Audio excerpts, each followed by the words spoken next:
काव्य गुण में प्रसाद गुण के साथ मैं आज की कक्षा प्रारंभ करती हूँ। आज की कक्षा में प्रसाद गुण पढ़ाने वाली हूँ। प्रसाद गुण जो कि सामान्यतः काव्य के 3 गुण माने गए हैं। पहला है माधुर्य, दूसरा है ओज, तीसरा है प्रसाद। तो आइए देखते हैं प्रसाद गुण क्या है। ठीक है, प्रसाद गुण जहां पर अत्यंत स्वच्छ, सहज, ग्राह्य, निर्मल पवित्र भावों से युक्त पद आए उसे प्रसाद गुण कहते हैं। जहां पर अत्यंत स्वच्छ, सहज, ग्राह्य, निर्मल पवित्र भाव से युक्त वाक्य आते हैं उसे प्रसाद गुण कहते हैं। इसमें माधुर्य और प्रसाद का सम्मिश्रण होता है। ठीक है, माधुर्य और प्रसाद का सम्मिश्रण होता है प्रसाद गुण में। प्रसाद गुण में आपको हमेशा स्वच्छ, सरल, सहज, रोचक और सुनने में प्रिय, पवित्र भाव से युक्त आपको यहाँ पर पद लगेंगे। माधुर्य और प्रसाद प्रसाद गुण से युक्त वाक्य होंगे। इनका दोनों का मिला जुला रूप चलेगा। इसे क्या कहते हैं? प्रसाद गुण कहते हैं। इसकी चित्त की अवस्था व्यापकत्व, अवस्था कोमला वृत्ति और पांचाली रीत भी बनते हैं। मतलब इसकी रीति पांचाली होती है, चित्त की अवस्था व्यापकत्व होती है, कोमला इसकी वृत्ति होती है। ठीक है, प्रसाद गुण अत्यंत सहज, सरल, रोचक, निर्मल, पवित्र भावों से युक्त पद होते हैं, वहां प्रसाद गुण होता है।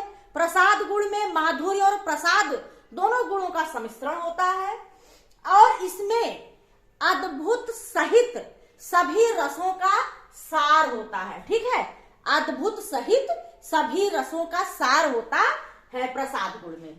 जैसे मन पछतई है अवसर बीते, मन पछतई है अवसर बीते। तो यहाँ पर क्या है? बड़े ही पवित्र भाव है। यहाँ पर जो है शांत रस। दुर्लभ देह पाई हरि पद भुज, कर्म वचन अरुरीते। यहाँ भी क्या है? यहाँ पर शांत रस, भक्ति रस है। दुर्लभ देह पाए हरि पद भुज, कर्म वचन और रीते। यहाँ पर भी बहुत ही निर्मल पवित्र भाव है। ठीक है, और इसके पद जो है बहुत ही सहज है, स्वच्छ है। अगला है, अगली पंक्ति है, जाकी रही भावना जैसी, प्रभु मूरत देखी तिन तैसी। जाकी रही भावना जैसी, प्रभु मूरत देखी तिन तैसी। तो इस प्रकार से यहाँ पर प्रसाद गुण में आपको इसी प्रकार के बहुत ही निर्मल, पवित्र, सहज, सरल से युक्त भाव मिलेंगे, पद मिलेंगे।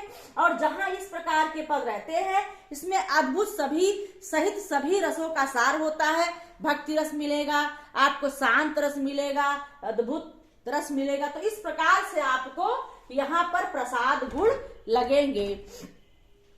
ठीक है, तो ये आपका प्रसाद गुण है जो कि बहुत ही महत्वपूर्ण है। क्योंकि हमारी परीक्षा में गुण से संबंधित आपको पद ही मिलेंगे और उन पदों में आपको गुण ढूंढना पड़ेगा कि कौन सा गुण है, इसकी वृत्ति क्या है, रीति क्या है। मतलब इस प्रकार से कुछ भी प्रश्न बन सकता है।